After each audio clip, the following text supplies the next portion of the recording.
Hi, this is Lisa Jorge. My daughter Chika will be my. Did you know that according to the CDC, overdoses are the leading injury-related cause of death in the United States? This was greatly accelerated during the COVID-19 pandemic. In 2022, 107,941 people died from drug overdoses, which equates to about 296 people each day. Among those overdose deaths, nearly 76% involved an opioid. An opioid is a natural, semi-synthetic, or synthetic drug. These include both prescription medications used to treat pain and illegal drugs like heroin. In January of this year, fentanyl was reported to be the leading cause of death among Americans between the ages of 18 and 45. And the DEA recently released a press statement describing fentanyl as the deadliest drug threat that our country has ever faced. This epidemic has not only affected individuals and families, but has also placed a tremendous burden on public health systems and communities across this country. I can speak on behalf of families who have lost a loved one due to this epidemic. At the height of the pandemic, my 22-year-old son, Jarek, died of an accidental overdose on July 27, 2020. Never in a million years did I think that my son would become a statistic. Yet, here we are. His tragic and unexpected death has reshaped my world and opened my eyes to the immense struggle and suffering resulting from this health crisis. As part of a comprehensive strategy to combat drug crisis, the Trump administration outlined a three-part plan focusing on prevention, treatment and recovery, and reducing the availability of illicit drugs. A crucial part of the treatment and recovery effort was to make sure that naloxone was distributed to the public and citizens were educated in life-saving measures. And that's where I want to focus my comments today. On March 29, 2023, the Federal Drug Administration approved naloxone, also known as Narcan, for over-the-counter non-prescription use. Narcan is a life-saving medication that can reverse and block the effects of opioids in the brain. When given in time, it allows a person who is experiencing an opioid overdose to begin breathing normally until professional help arrives. It is important to note that while naloxone has the potential to save lives, it is not the singular solution to the opioid crisis. Nevertheless, Narcan can save lives. It can give someone a second chance and spare families indescribable grief. And you can help. By choosing to carry Narcan and knowing how to use it, you can save a life. Today, I would like to address some of the following points. Reasons why people may be reluctant to use Narcan, facts that will hopefully dispel some of those fears and misconceptions, and finally, how to get Narcan. If you are hesitant about administering life-saving medication to somebody who is overdosing, you're not alone. Let's address some of the reasons why people may be reluctant to use Narcan. These include, but are not limited to, the negative stigma or bias associated with substance abuse, fear of doing harm, and also fear of legal repercussions. Let's begin by addressing one of the common attitudes and stereotypes surrounding substance abuse and addiction. Addiction is often seen as a personal or a moral failure rather than a disease. And as such, people who struggle with substance abuse are often labeled as hopeless, undeserving, or a drain on society and its resources. Fact: substance use disorder is a chronic, treatable medical condition.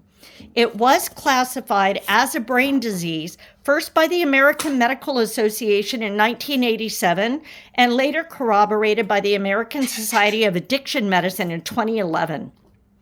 Addiction is a chronic relapsing brain disease characterized by compulsive drug seeking and use, despite harmful consequences.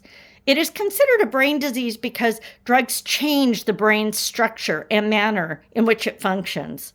So what may have initially begun as a choice results in a loss of agency as brain chemistry is altered. So viewed through a health lens, carrying naloxone is really no different than carrying an EpiPen. It just provides an extra layer of protection for those who are at higher risk for overdose. So when we shift our narrative, we can start responding with empathy instead of with judgment. Another reason that people might hesitate to use Narcan is fear of doing harm. Harm avoidance is a real psychological phenomenon that creates barriers to treatment. And this fear usually exists because people are afraid of accidentally making things worse, causing further damage, or putting themselves at risk. Fact, naloxone is safe and easy to use, and it can be administered to people of all ages.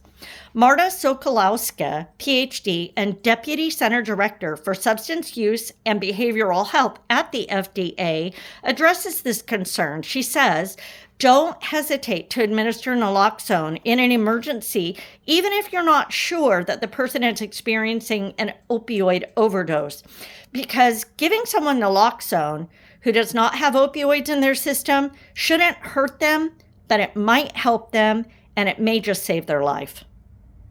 Finally, people might be concerned about fear of legal repercussions, and this is not surprising because we live in a very